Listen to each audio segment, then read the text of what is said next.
ओम शांति। अव्यक्त मुरली रिवाइज 17/4/83। सार: कर्मातीत स्थिति के लिए समेटने और समाने की शक्तियों की आवश्यकता। आवाज़ से परे अपनी श्रेष्ठ स्थिति को अनुभव करते हो। वह श्रेष्ठ स्थिति सर्व व्यक्त आकर्षण से परे शक्तिशाली, न्यारी और प्यारी स्थिति है। एक सेकंड भी इस श्रेष्ठ स्थिति में स्थित हो जाओ तो उसका प्रभाव सारा दिन कर्म करते हुए भी स्वयं में विशेष शांति की शक्ति अनुभव करेंगे। इसी स्थिति को कर्मातीत स्थिति, बाप समान संपूर्ण स्थिति कहा जाता है। इसी स्थिति द्वारा हर कार्य में सफलता का अनुभव कर सकते हो। ऐसी शक्तिशाली स्थिति का अनुभव किया है। ब्राह्मण जीवन का लक्ष्य है कर्मातीत स्थिति को पाना। तो लक्ष्य को प्राप्त करने के पहले अभी से इसी अभ्यास में रहेंगे, तब ही लक्ष्य को प्राप्त कर सकेंगे। इसी लक्ष्य को पाने के लिए विशेष स्वयं में समेटने की शक्ति, समाने की शक्ति आवश्यक है, क्योंकि विकारी जीवन व भक्ति के जीवन दोनों में जन्म जन्मांतर से बुद्धि को विस्तार में भटकने का संस्कार बहुत पक्का हो गया है। इसलिए ऐसे विस्तार में भटकने वाली बुद्धि को सार रूप में स्थित करने के लिए इन दोनों शक्तियों की आवश्यकता है। शुरू से देखो, अपने देह के भान के कितने वैरायटी प्रकार के विस्तार हैं। उसको तो जानते हो ना, मैं बच्चा हूँ, मैं जवान हूँ, मैं बुज़ुर्ग हूँ, मैं फलाने ऑक्यूपेशन वाला हूँ। इसी प्रकार के देह की स्मृति के विस्तार कितने हैं। फिर संबंध में आओ, कितना विस्तार है। किसका बच्चा है तो किसका बाप है, कितने विस्तार के संबंध हैं। उसको वर्णन करने की आवश्यकता नहीं, क्योंकि जानते हो। इसी प्रकार देह के पदार्थों का भी कितना विस्तार है। भक्ति में अनेक देवताओं को संतुष्ट करने का कितना विस्तार है। लक्ष्य एक को पाने का है, लेकिन भटकने के साधन अनेक हैं। इतने सभी प्रकार के विस्तार को सार रूप में लाने के लिए समाने की व समेटने की शक्ति चाहिए। सर्व विस्तार को एक शब्द से समा देते, वह क्या? बिंदु। मैं भी बिंदु, बाप भी बिंदु। एक बाप बिंदु में सारा संसार समाया हुआ है। यह तो अच्छी तरह से अनुभवी हो ना। संसार में एक है संबंध, दूसरी है संपत्ति। दोनों विशेषताएं बिंदु बाप में समाई हुई हैं। सर्व संबंध एक द्वारा अनुभव किया है। सर्व संपत्ति की प्राप्ति, सुख, शांति, खुशी, यह भी अनुभव किया है या अभी करना है। तो क्या हुआ? विस्तार सार में समा गया ना। अपने आप से पूछो, अनेक तरफ विस्तार में भटकने वाली बुद्धि समेटने की इस शक्ति के आधार पर एक में एकाग्र हो गई है। वह अभी भी कहाँ विस्तार में भटकती है। समेटने की शक्ति और समाने की शक्ति का प्रयोग किया है। यह सिर्फ नॉलेज है। अगर इन दोनों शक्तियों को प्रयोग करना आता है तो उसकी निशानी सेकंड में जहाँ चाहे जब चाहे बुद्धि उसी स्थिति में स्थित हो जाएगी। जैसे स्थूल सवारी में पावरफुल ब्रेक होती है तो उसी सेकंड में जहाँ चाहे वहाँ रोक सकते हैं, जहाँ चाहे वहाँ गाड़ी को या सवारी को उसी दिशा में ले जा सकते हैं। ऐसे स्वयं यह शक्ति अनुभव करते हो। वह एकाग्र होने में समय लगता है, वह व्यर्थ से समर्थ की ओर मेहनत लगती है। तो समझो, इन दोनों शक्तियों की कमी है। संगम युग के ब्राह्मण जीवन की विशेषता है ही सार रूप में स्थित हो, सदा सुख शांति के, खुशी के, ज्ञान के, आनंद के झूले में झूलना। सर्व प्राप्तियों के संपन्न स्वरूप की अविनाशी नशे में स्थित रहो। सदा चेहरे पर प्राप्ति ही प्राप्ति है। उस संपन्न स्थिति की झलक और फलक दिखाई दे। जब सिर्फ स्थूल धन से संपन्न विनाशी राजा ही प्राप्त करने वाले राजाओं के चेहरे पर भी द्वापर के आदि में वह चमक थी, यहाँ तो अविनाशी प्राप्ति है, तो कितनी रूहानी झलक और फलक चेहरे से दिखाई देगी। ऐसे अनुभव करते हो। वह सिर्फ अनुभव सुन करके खुश होते हो। पांडव सेना विशेष है ना। पांडव सेना को देख हर्षित जरूर होते हैं, लेकिन पांडवों की विशेषता सदा बहादुर दिखाते हैं, कमज़ोर नहीं। अपने यादगार चित्र देखे हैं ना, चित्रों में भी महावीर दिखाते हैं ना। तो बाप दादा भी सभी पांडवों को विशेष रूप से सदा विजयी, सदा बाप के साथी अर्थात पांडवपति के साथी, बाप समान मास्टर सर्वशक्तिवान स्थिति में सदा रहे, यही विशेष स्मृति का वरदान दे रहे हैं। भले नए भी आए हो, लेकिन हो तो कल पहले के अधिकारी आत्माएं, इसलिए सदा अपने संपूर्ण अधिकार को पाना ही है। इस नशे और निश्चय में सदा रहना, समझा? अच्छा, सदा सेकंड में बुद्धि को एकाग्र कर, सर्व प्राप्ति को अनुभव कर, सदा सर्व शक्तियों को समय प्रमाण प्रयोग में लाते, सदा एक बाप में सारा संसार अनुभव करने वाले ऐसे संपन्न और समान श्रेष्ठ आत्माओं को बाप दादा का याद प्यार और नमस्ते। बच्चों की तरफ से भी बाबा को नमस्ते नमस्ते नमस्ते। पार्टियों के साथ, पहला अदर कुमारों के साथ। ऐसा श्रेष्ठ भाग्य कभी अपने लिए सोचा था? कभी उम्मीद भी नहीं थी कि इतना श्रेष्ठ भाग्य में प्राप्त हो सकता है। लेकिन ना उम्मीद आत्माओं को बाप ने उम्मीदवार बना दिया। ना उम्मीदी का समय अब समाप्त हो गया। अभी हर कदम में उम्मीद रहती है कि हमारी सफलता है ही। यह संकल्प तो नहीं आता कि पता नहीं होगी या नहीं होगी। किसी भी कार्य में, चाहे स्वयं के पुरुषार्थ में, चाहे सेवा में, दोनों में ना उम्मीदी का संस्कार समाप्त हो जाए।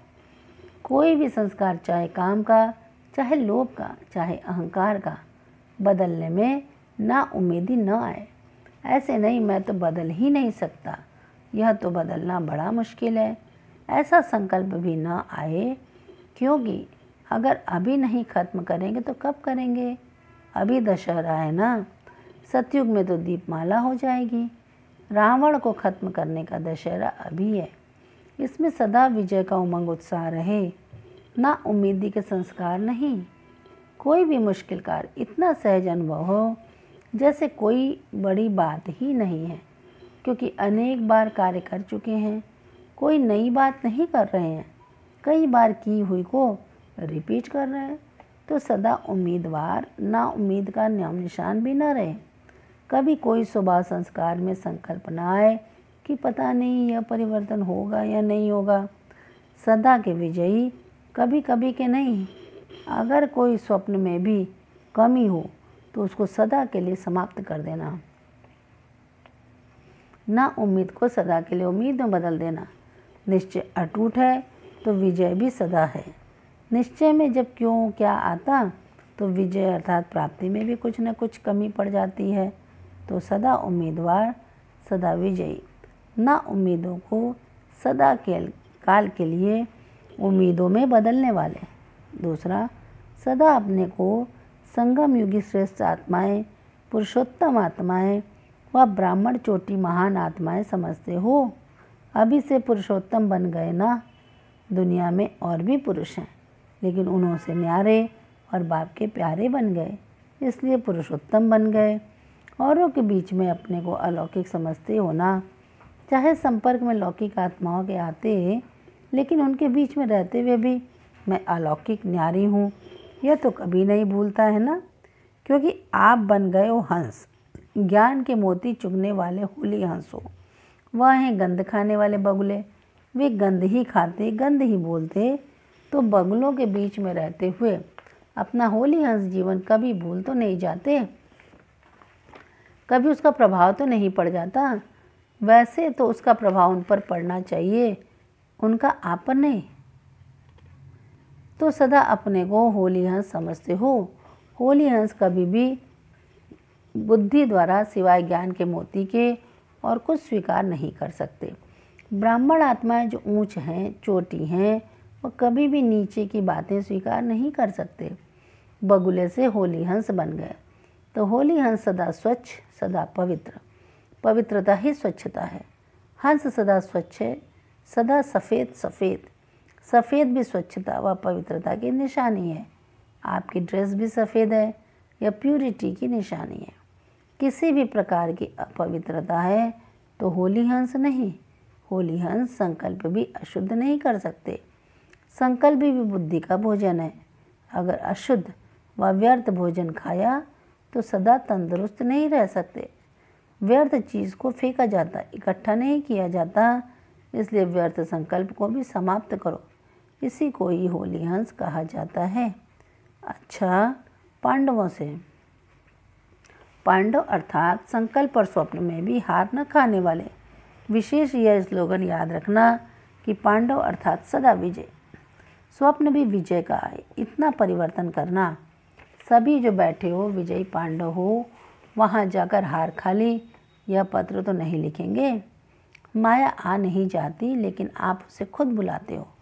कमज़ोर बनना अर्थात माया को बुलाना, तो किसी भी प्रकार की कमजोरी माया को बुलाती है।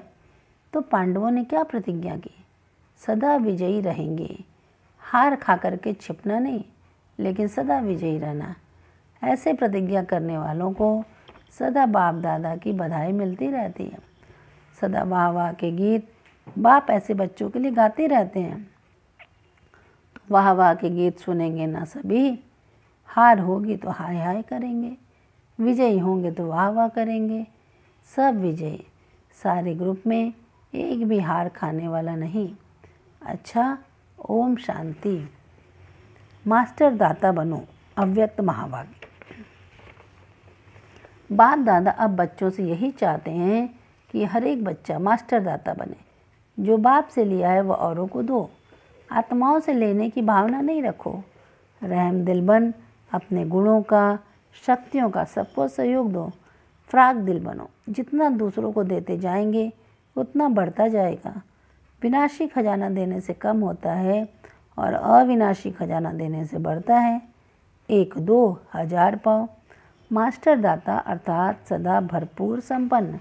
जिसके पास अनुभूतियों का खजाना संपन्न होगा वह संपन्न मूर्तियाँ स्वतः ही मास्टर दाता बन जाती हैं। दाता अर्थात सेवाधारी। दाता देने के बिना रह नहीं सकते। वे अपने रहम दिल के गुण से किसी को हिम्मत देंगे तो किसी निर्बल आत्मा को बल देंगे। वह मास्टर सुखदाता होंगे। सदा यह स्मृति रहे कि हम सुखदाता के बच्चे मास्टर सुखदाता हैं। जो दाता हैं उसके पास है तभी तो देंगे। यदि किसके पास अपने खाने के लिए ही नहीं तो वह दाता कैसे बनेंगे? इसलिए जैसा बाप वैसे बच्चे। बाप को सागर कहते हैं। सागर अर्थात बेहद खुटता नहीं। ऐसे आप भी मास्टर सागर हो, नदी नाले नहीं। तो बाप समान निस्वार्थ भावना से देते जाओ। अशांति के समय पर मास्टर शांतिदाता बन औरों को भी शांति दो। घबराओ नहीं, क्योंकि जानते हो कि जो हो रहा है वो भी अच्छा और जो होना है वो और अच्छा। विकारों के वशीभूत मनुष्य तो लड़ते ही रहेंगे, उनका काम ही है। लेकिन आपका काम है ऐसी आत्माओं को शांति देना, क्योंकि विश्व कल्याणकारी हो। विश्व कल्याणकारी आत्माएं सदा मास्टर दाता बन देती रहती हैं। हर एक को सहयोग, स्नेह, सहानुभूति देना ही लेना है। वर्तमान समय में सभी को अविनाशी खुशी की आवश्यकता है। सब खुशी के भिखारी हैं और आप दाता के बच्चे हो। दाता के बच्चों का काम है देना। जो भी संबंध संपर्क में आए खुशी बांटते जाओ, देते जाओ। कोई खाली नहीं जाए, इतना भरपूर बनो। अब सारे विश्व की आत्माएं सुख शांति की भीख मांगने के लिए आपके सामने आने वाली हैं। आप दाता के बच्चे मास्टर दाता बन सबको माला माल करेंगे। तो पहले से स्वयं के भंडारे सर्व खजानों से भरपूर करते जाओ। आप श्रेष्ठ आत्माएं संगम पर अखुट और अखंड महादानी बनो। निरंतर स्मृति में रखो कि मैं दाता का बच्चा अखंड महादानी हूँ। कोई भी आत्मा आपके सामने आए, चाहे अज्ञानी हो चाहे ब्राह्मण हो, लेकिन कुछ न कुछ सबको देना है। राजा का अर्थ ये दाता। तो 1 सेकंड भी दान देने के बिना रह नहीं सकते। ब्राह्मण आत्माओं के पास ज्ञान तो पहले ही है, लेकिन उनके प्रति 2 प्रकार से दाता बनो। पहला, जिस आत्मा को जिस शक्ति की आवश्यकता हो उस आत्मा को मनसा द्वारा अर्थात शुद्ध वृत्ति वाइब्रेशन द्वारा शक्तियों का दान अर्थात सहयोग दो। दूसरा, कर्म द्वारा सदा स्वयं जीवन में गुणमूर्त बन, प्रत्यक्ष सैंपल बन, औरों को सहज गुण धारण करने का सहयोग दो। दान का अर्थ है सहयोग देना।